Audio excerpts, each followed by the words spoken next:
Hey friends, and welcome back to my channel. Today I'm going to be talking about the best minimalist tip that I personally live by, and hopefully it can help and inspire you, or just simply give you a bit more understanding of how I'm trying to implement more minimalist values into my life and how that's affected my shopping habits, my saving habits, and my general attitude towards stuff.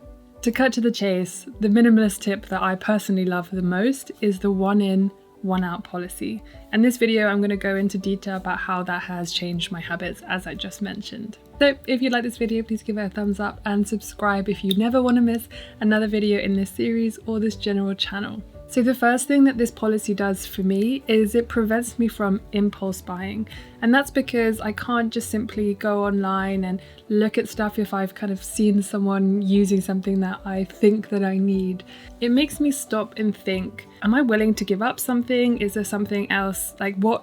There are so many thought processes I have to go through now before just buying something, and I know for some people that might seem laborious and boring, but because I have such a strong goal in mind that I really want to save a lot of money so that I can move this year, that helps to, remind myself, do I really want this thing? I have to remember I have this one in, one out policy, and I don't want to just go and buy something without really thinking about it and bringing something new into my space. It also taught me to try and first become aware of and then minimize my triggers for spending money. So things, for example, could be if I've bought something in the past, my email will end up on an email list for that brand, and I'll just get so many emails from that brand saying, this is new, this is exciting. And even with my favorite brands, I still unsubscribe from all of them because sometimes I will get lost.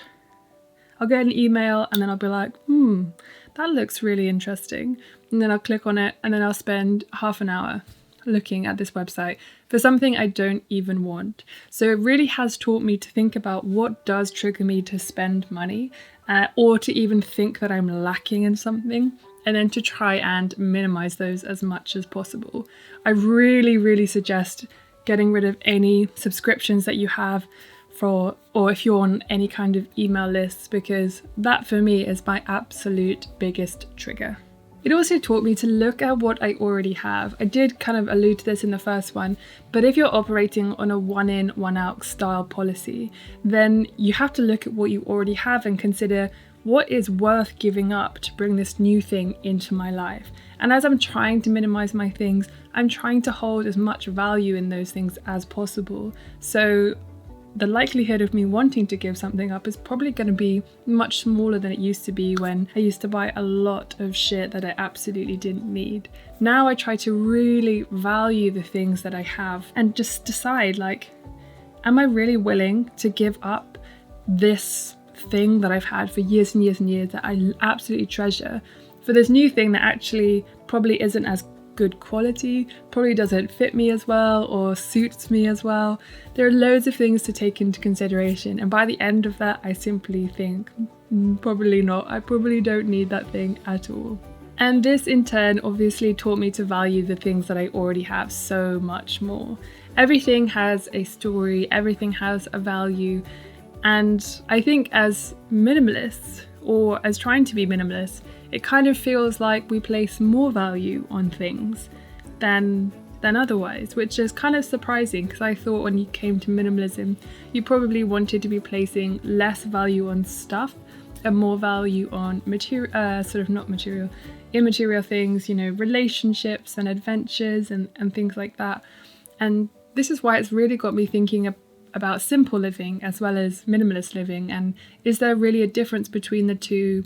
And if there is, why aren't we all living simply rather than minimally? It's something that I've just been thinking about a lot recently, and if you've been thinking about that, please let me know, because obviously being in the countryside pretty much for the past year, it's made me really consider the way that I live and the things that I need or the things that I want and why I want these things in the first place. So yeah, I've been thinking a lot about the value of my stuff, and is it right that we place a lot of value on it? Is it not? Should we be aiming to live simply? And is there actually a difference? Because for me, sometimes I get very confused as to whether there is actually a difference or not. Anyway, I'd love your thoughts on that in the comments below. So please let me know if you think there's a difference, and if there is, yeah, I'd love to be educated, so help me. The 1 in 1 out policy has also helped me to just simply stop looking and be grateful for what I do have, be grateful for small things, find joy in the little things that we do every day, the sound of the birds right outside my window every morning, the taste of coffee in the morning, just the fact that I get to cuddle 3 dogs and 1 cat. Like, these things, I've been feeling much more satisfied with my life. I've been feeling much more grateful for my life recently.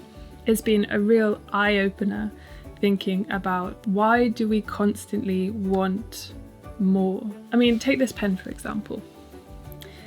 This pen brings me an immense amount of joy and value, but not because it's a pen, but it's because of what I can do with this pen. It's because I can put my thoughts down on a page and I can write down my emotions when I'm happy, when I'm stressed, when I'm sad, when I'm confused, when I am feeling nothing. This is a vehicle for creating an experience that helps me mentally and that helps me physically. So why am I placing so much value on this thing?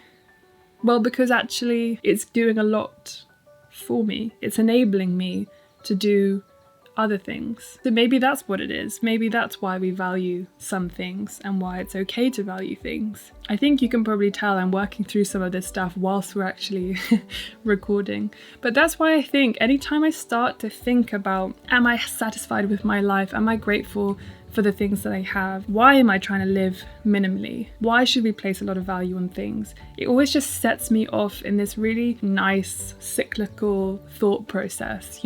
We start here and then we end up right back where we started. But sometimes I think that that's a really good thing.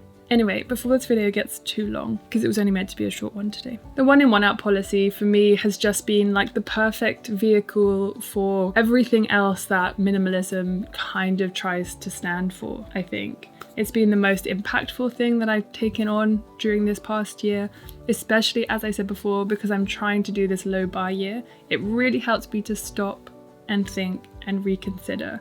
And a lot of the time, I've just put that money that I would have spent on something straight into my savings account, and then I think that is going towards an adventure. That's going towards something so exciting. It's the next chapter of my life, and that's more important than buying another pair of jeans or another ugly jumper that I absolutely love.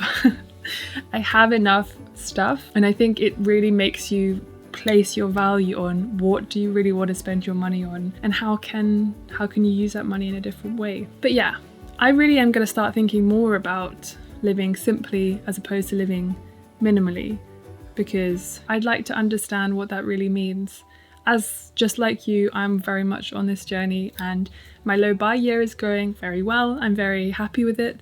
I've set up lots of direct debits and stuff, so I don't even have to think about it, and I just have a set budget for the month. And even though the challenges, I guess, that I'm facing are now that London and the UK in particular is opening up because of lockdown, and the opportunity to see friends and stuff is greater, that is where I think I'm going to run into some of these issues. And that's some of the issues that I kind of consider when we think about this 1 in 1 out policy as well. Sometimes we get caught up in thinking that the seasons are changing, everything is opening back up, and do I want to go and see my friends wearing the same outfit and all these kinds of things. And you just have to, well, I sit back and I think it's okay to wear the clothes that you've been wearing for the past few years because you've always thought that that's okay. So why would you change now? It's okay to spend a bit of money to go out, in a pub garden with your friends who you haven't seen very much at all over the past almost year and a half. It's okay to spend money when it's bringing you value and bringing you joy, and it's better to spend that money on doing things and spending time with loved ones than with stuff. So these are just some things I've been thinking about, and I would love to know how you're feeling about lockdown easing and spending money and the clothing situation, because I know a lot of people have felt, after spending so much time wearing pajamas basically for the last year, we have to go back out into the world again. But yeah, I'd love your thoughts on that and how you're navigating that as well. Anyway, before this video gets too long, I'm just going to say thank you for watching, and I will see you on Sunday. Bye.